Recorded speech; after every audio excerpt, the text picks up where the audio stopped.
Hey, Shalom. Uh, Brakatah Yahweh, Brakatah Yahweh Shai, Brakatah Yahweh, Brakatah Yahweh Shai.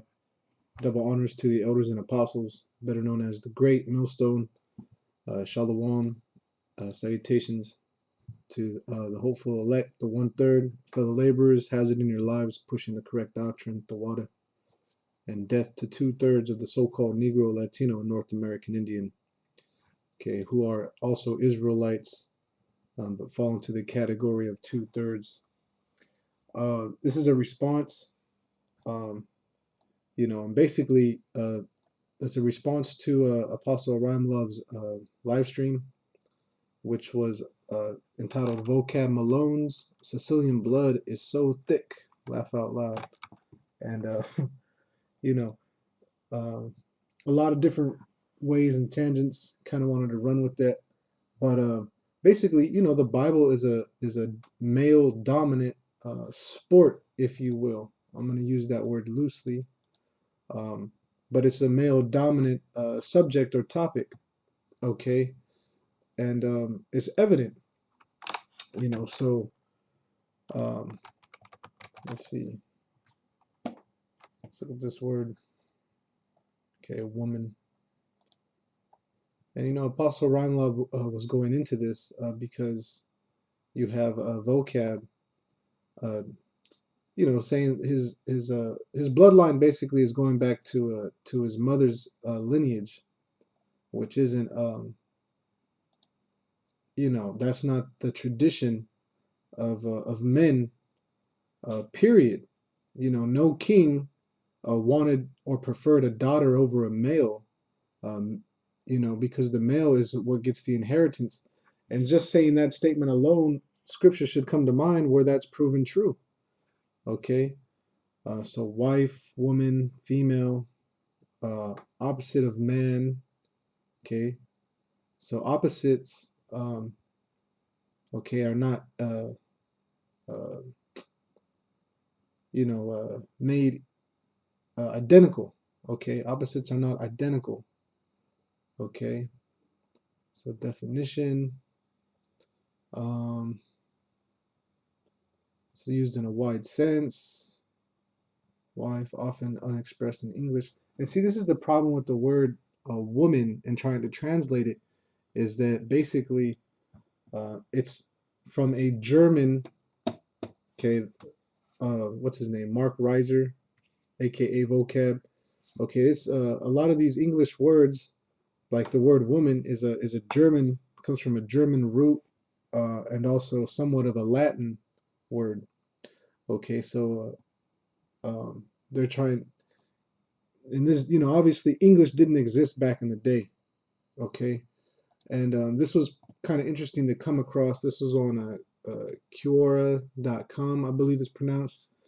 Um, and this is just a Yiddish explanation of it from 2015, answered in 2018.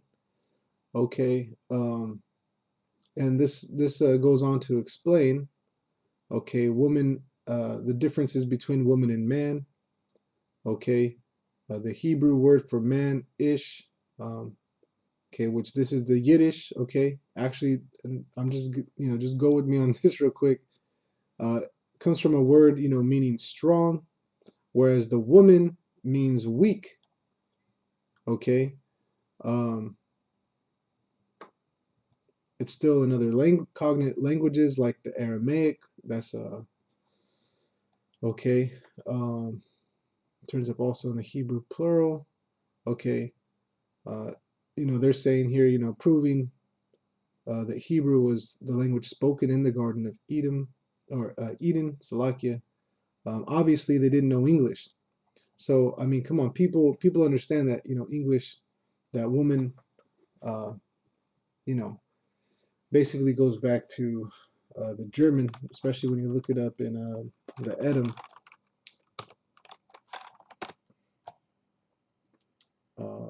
There it is. Etymology.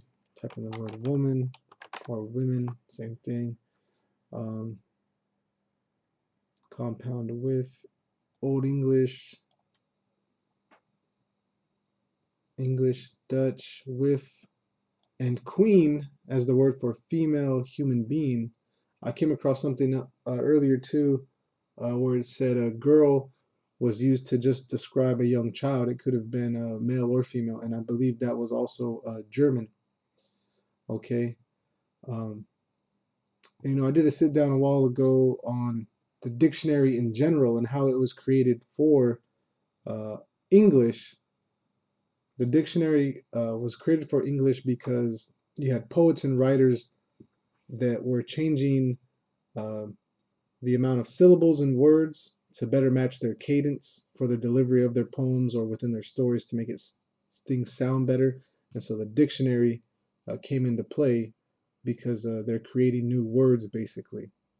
And that's why to this day, we have what's called newspeak, and you can look up the word hella or, a ganga, and these words are in the dictionary um, as a concrete language, like the word ratchet.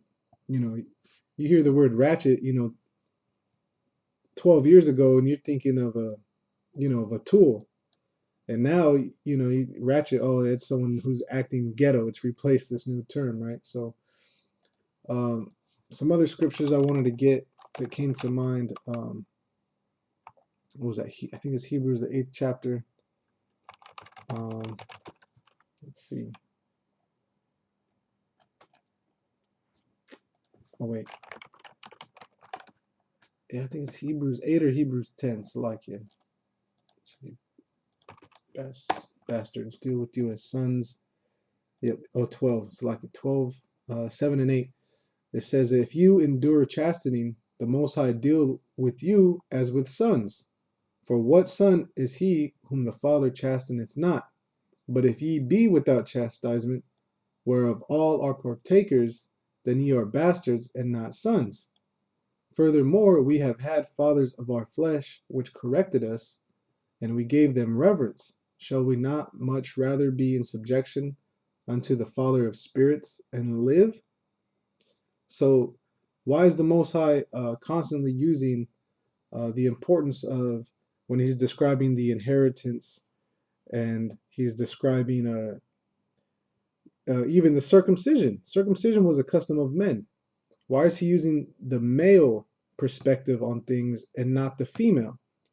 He'll use the female perspective to kind of like put us in check and to show that we're under an order or a hierarchy, okay, especially with dealing with us as a nation, Israel is as a comely woman, or as a bride for Yahweh Shai, him being the bridegroom, okay? So, oh yeah, another precept that came to mind real quick is what is that? Ezekiel 33, 34. Ezekiel 34 and 31. It says, and ye, my flock, the flock of my pasture, are men, and I am your power, saith the Lord Yahweh, the Almighty Yahweh. Okay. So, I mean, it's evident that what Vocab is doing is he's taking on the customs of the world and of women. And that's really a Jewish custom to take on the lineage of your mother. Jewish custom of uh, matriarch, something, spelled that wrong. Okay, so mat, matrilinity, yep, matrilinality, matrilineality. So like you can't say the word in Judaism, or matri, whatever, female descent in Judaism is the tracing of Jewish descent through the mother's line. Okay, that's what this means. Okay, and just in case it's a like it, man. Just look up the word. Okay, just so you know, relating to a mother, especially during pregnancy and shortly after childbirth, denoting female associate, denoting denoting feelings associated with or typical of a motherly, related through the mother's side of the family.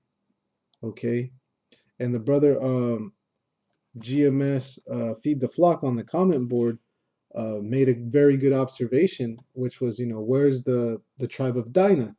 And I was like, damn, that's a good point. What about the tribe of Ruth? What about the tribe of Esther? And Apostle Ramlov caught that, and he said, yeah, what about the tribe of Sarah or the tribe of Rebecca? Matter of fact, even Nate in the IUIC, he had a bunch of women that made the daughters of Sarah. Even they know it's not a tribe. It's not the tribe of Sarah, it's not the tribe of Sarah. You can be called a daughter of Sarah, I guess, but that's anyway, getting back to the point, that's a Jewish custom, okay, which is not a Hebrew Israelite custom, okay, but the Jewish people coming from the Germanic and what we know as Polak descent.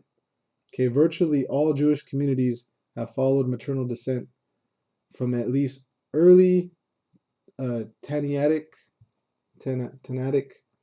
uh, Tanaim. It says where the rabbinic sages whose views are recorded in the Mishnah, whatever the hell that is, from approximately 10 to 220 of the Common Era CE, the period of the Tanaim, also referred to as the Mishnaic period, lasted about 210 years. It came after the period of Zugat or pairs and was immediately followed by the period of the uh, Amoraim or interpreters.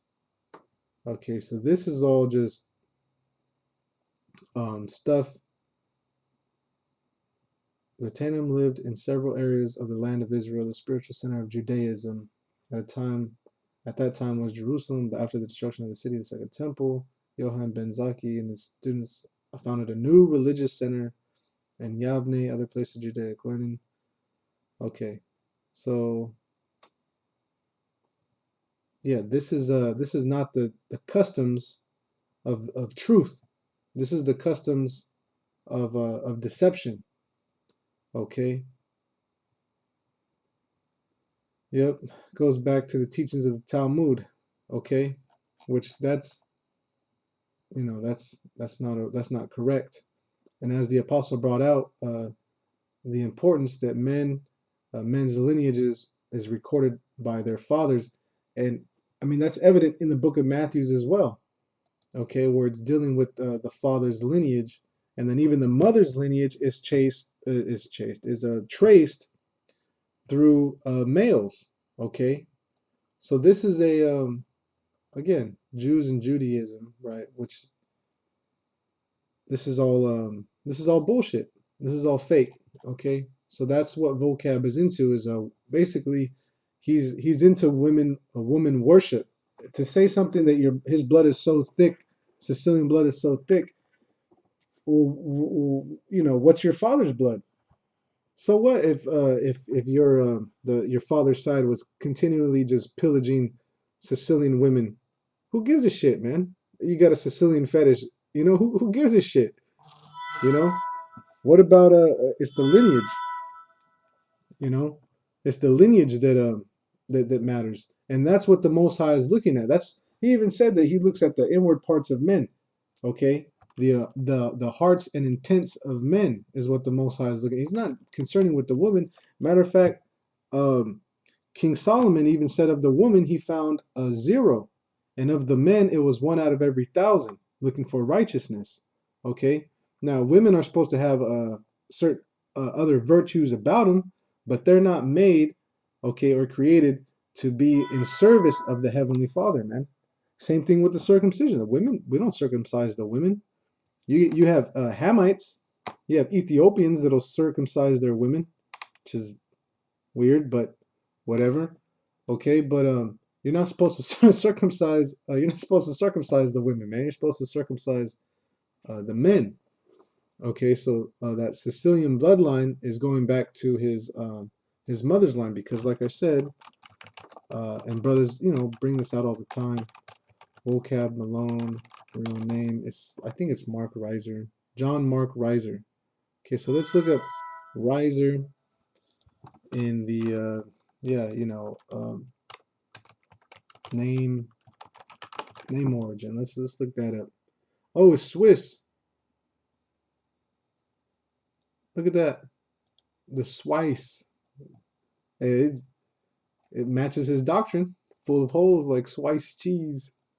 All right. What did your riser ancestors do for a living? Farmers. You'll be like, oh, see, I'm an Israelite. No, it doesn't work like that.